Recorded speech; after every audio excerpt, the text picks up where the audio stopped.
Gërbaci i Medveqës ka mbetur pothuajse pa banor, por aty ende qëndron në këmbë objekti i vjetër i shkollës shqipe.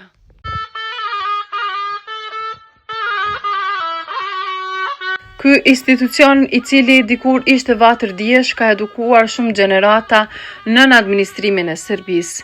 Shaban Sjarina vazhdon të ruaj traditën duke i akushtuar shkollës pak muzikë kujtim për historinë dhe sakrificën e saj.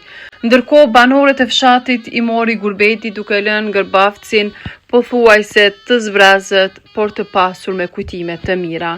Kjo shkollë mbetet një gur themeli i arsimit shqip në luginën e Preshevës dhe një simbol krenarie për të gjithë banorët e Gërbavcit.